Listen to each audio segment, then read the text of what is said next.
بسم اللہ الرحمن الرحیم۔ السلام علیکم۔ سٹوری پلے بک میں خوش آمدید۔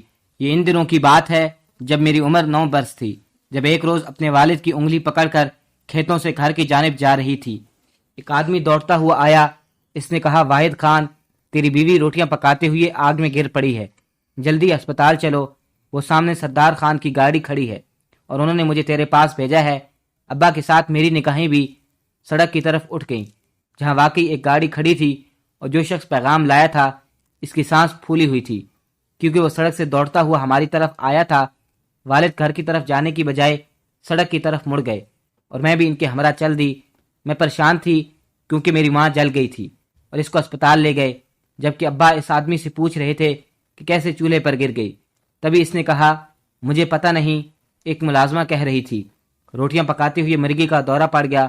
وہ مرغی کی مریضہ نہیں تھی، اس کو پہلے کبھی دورہ نہ پڑا۔ ابا آہستہ آواز میں بڑبڑا رہے تھے جیسے کہ غم سے دل پھٹ رہا ہو۔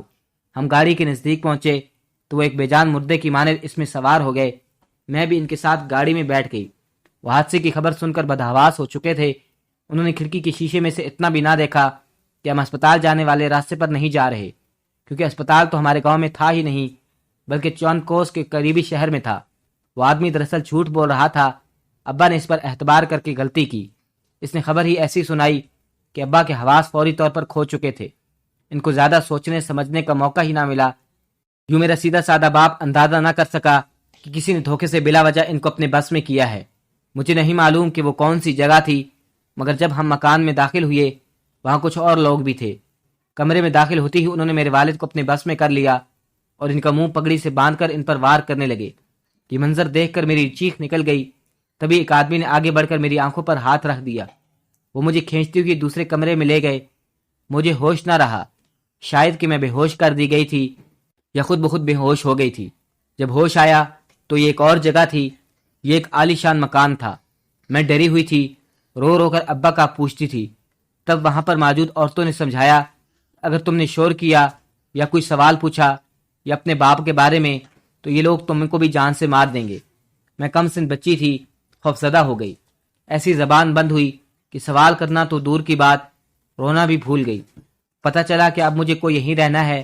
یہاں مجھے کوئی تکلیف نہ تھی، ہر طرح کی آسائش اور سہولت موجود تھی، اچھا کھانا پینا، اور میری دیکھ بھال پر 2 عورتیں مقرر تھیں۔ مگر میں اس مکان کی 4 دیواری سے باہر نہیں جا سکتی تھی اور نہ ہی کسی سے مل سکتی تھی اور نہ ہی کوئی مجھ سے ملنے آتا۔ 4 برس اس مکان میں گزر گئے۔ میں دن رات ماں اور باپ کو یاد کرتی۔ اب میں نے حالات کو خدا کی مرضی سمجھ کر قبول کر لیا۔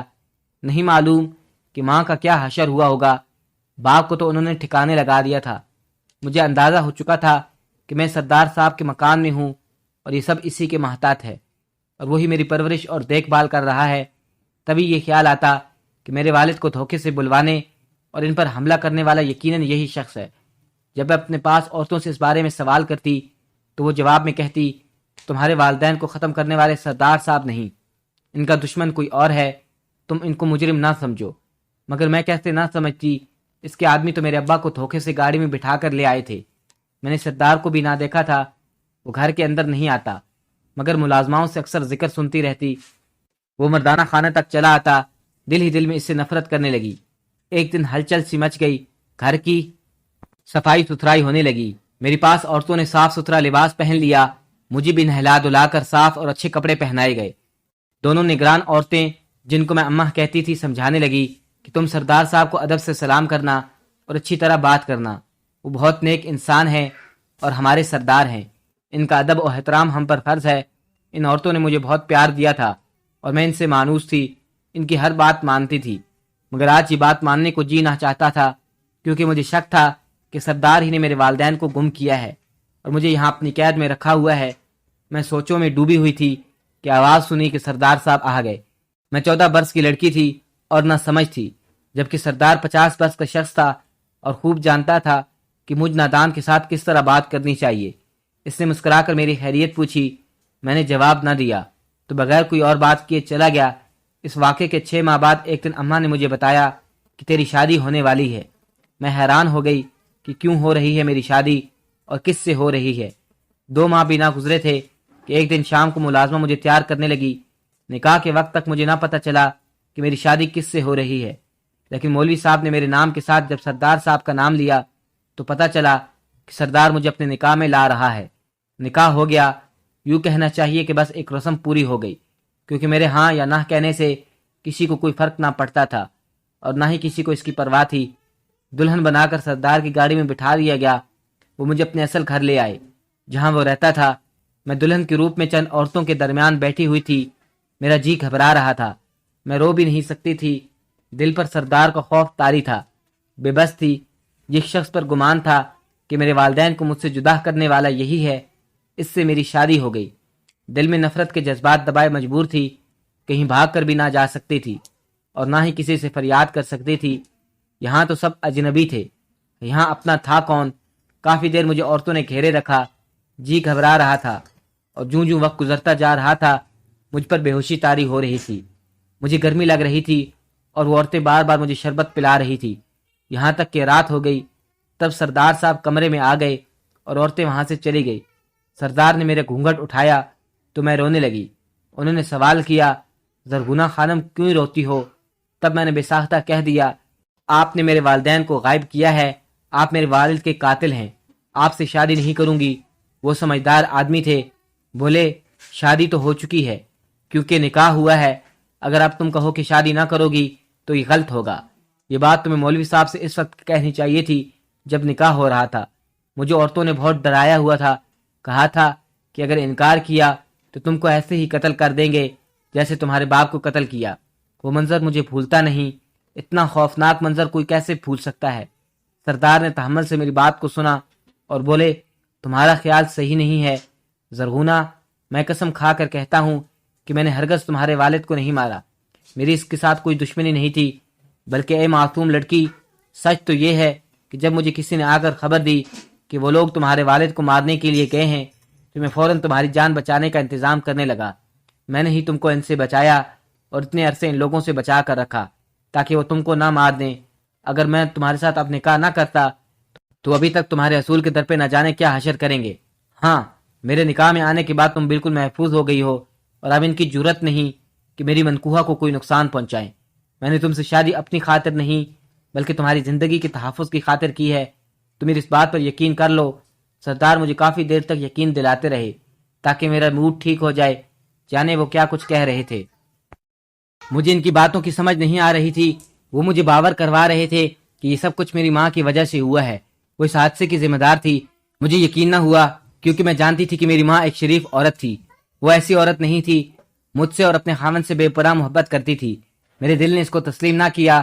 بہرحال اب تو میں سردار صاحب کے قبضے میں تھی اور کر بھی کیا سکتی تھی۔ ایک 14-15 سال کی لڑکی کہاں بھاگ کر جاتی جبکہ سارے علاقے پر سردار صاحب کی حکومت تھی، یا پھر ان کے بھائیوں کی۔ شروع میں نے ان کو دل سے قبول نہ کیا، مگر رفتہ رفتہ ان کے حسن سلوک، سمجھداری اور پیار بھرے سلوک نے میرے دل کو نرم کرنا شروع کر دیا اور میں ان سے مانوس ہوتی چلی گئی۔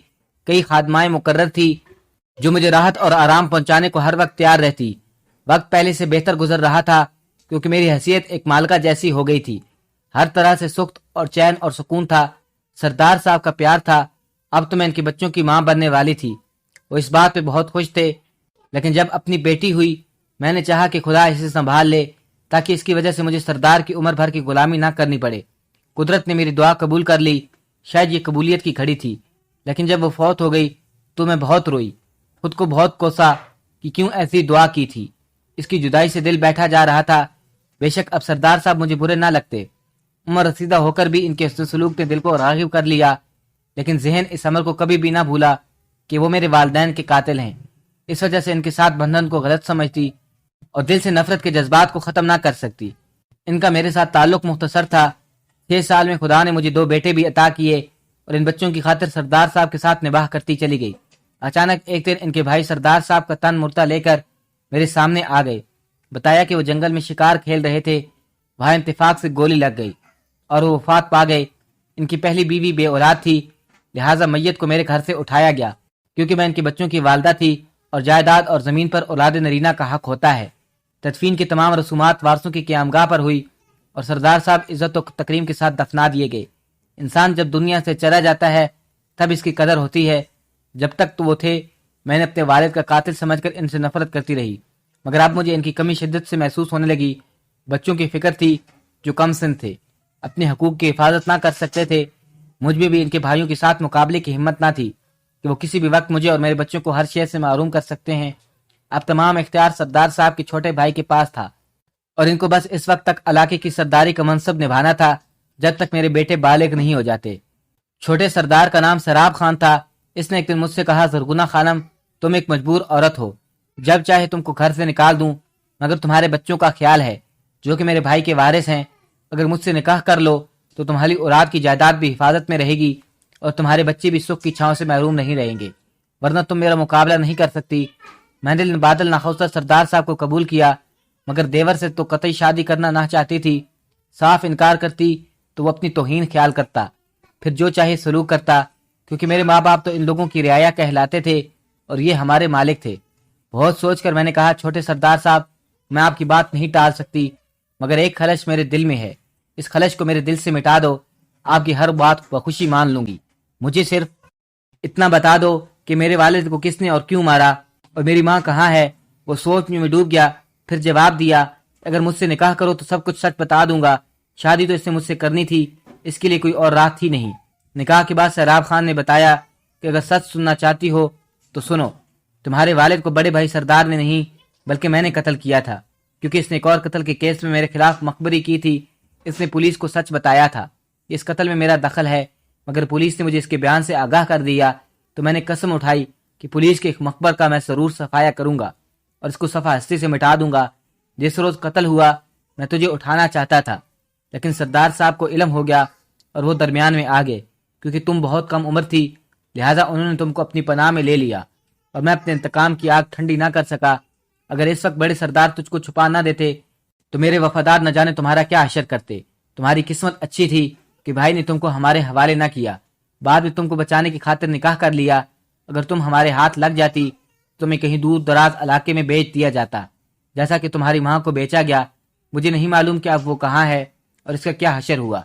اس پہ وعدہ سب کچھ بتا دیا، مگر زرغونہ خانم، اب تم ہمارے لیے قابل قدر ہو، ہمارے وارثوں کی ماں ہو اور پرانی واردات گزر چکی، ان باتوں کو یاد رکھنے کا کوئی بھی فائدہ نہیں۔ تم پہلے بھی اس گھر کی مالکہ تھی اور اب بھی ہو۔ بیتے دکھوں کو فراموش کر دو، یہ سب قسمت کا لکھا ہے۔ اپنے بچوں کی تربیت کرو جن کی وراثت کا فی الحال میں مالک و مختار ہوں۔ کاش سوراب خان مجھے یہ حقیقت کبھی نہ بتاتا۔ حقائق جان کر بڑے سردار کے لیے قدر و منزلت میرے دل میں بہت بڑھ گئی، نفرت بھی محبت میں بدل گئی، مگر وہی نفرت دو چند ہو کر سوراب خان کے لیے میرے اندر جا گزری۔ اب تک میں اس شخص کے ساتھ جینا محال ہو گیا، اس کو قرب و برداشت نہیں کر سکتی تھی۔ بچے چھوٹے تھے، گھر چھوڑ کر نہیں جا سکتی تھی اور نہ وہ ان کے حقوق حذف کرنے میں دیر لگاتا، میرے ان کے ہمراہ رہنا لازم تھا۔ سوراب خان کی پہلی بیوی ان کی رشتہ دار تھی، اس کے والدین اور بھائی مجھ سے شادی پر خفا تھے۔ ایک دن اس کی پہلی بیوی کا بھائی آیا، اتفاق سے سراب گھر پر نہ تھا۔ مجھے بات کرنے کا موقع ملا تو میں نے اس سے کہا، خان صاحب، میں سراب سے شادی نہیں کرنا چاہتی، اس نے زبردستی مجھے مجبور کیا۔ میں ایک کمزور عورت ہوں، اس کے چنگل سے نہیں نکل سکتی۔ میں نے کہا، تمہاری بہن مجھے قصوروار سمجھتی ہے اور وہ مجھ سے ملے۔ سراب خان نے اس سے بے وفائی کی ہے، اس کا دل دکھایا ہے اور زبردستی مجھے اس بندھن میں باندھ کر رکھا ہے۔ میں چاہتی ہوں کہ وہی میری مددگار ہو۔ اگر آپ لوگ میری مدد کریں گے تو اپنے بچوں کی جائیداد سے آدھا حصہ آپ کی بہن کے بچوں کو بخوشی دینے کے لیے تیار ہوں۔ وہ شخص میری بات سمجھ گیا اور جان گیا کہ میں اپنے باپ کے قاتل کو معاف نہیں کر سکتی۔ اس نے کہا، فکر نہ کرو، ہم مدد کریں گے اور تم کو تحفظ بھی دیں گے۔ اس بات کو سال ہی گزرا تھا کہ ایک روز سہراب خان کو بھی جنگل میں شکار کھیلتے ہوئے اپنے ساتھی کے ہاتھوں گولی لگ گئی۔ زنش کی لاش بھی اس طرح گھر لائی گئی جیسے بڑے سردار صاحب کے تن مردہ کو گھر لایا گیا۔ خدا جانتا ہے یہ واقعہ کیوں کر ہوا، مگر اس کے بعد میری سوتن کے بھائیوں نے کہا کہ زرغونہ خانم، ہم نے اپنا وعدہ پورا کر دیا، تم اپنا وعدہ پورا کرو۔ ہمارا وعدہ ہے کہ اس کے بعد تم یہاں اپنے گھر میں سکون اور چین سے رہو گی، اور جب تک تمہارے بچے بالغ نہیں ہو جاتے ہم ان کی حفاظت کریں گے۔ مجھے اپنا وعدہ پورا کرنا پڑا۔ اس بار میں نے اپنی جائیداد کا مختار نامہ اپنے تیسرے ہونے والے بچے کے سوتیلے ماموں کو بنایا اور آدھی دولت قبضے میں کر لی۔ سچ ہے کہ آزادی حاصل کرنے کے لیے قیمت چکانی پڑتی ہے۔ دوستو، ویڈیو کو آخر تک دیکھنے کا شکریہ۔ کمنٹس میں بتائیے گا آپ کو یہ کہانی کیسی لگی۔ ملتے ہیں ایسی نئی دلچسپ کہانی کے ساتھ، تب تک کے لیے اللہ حافظ۔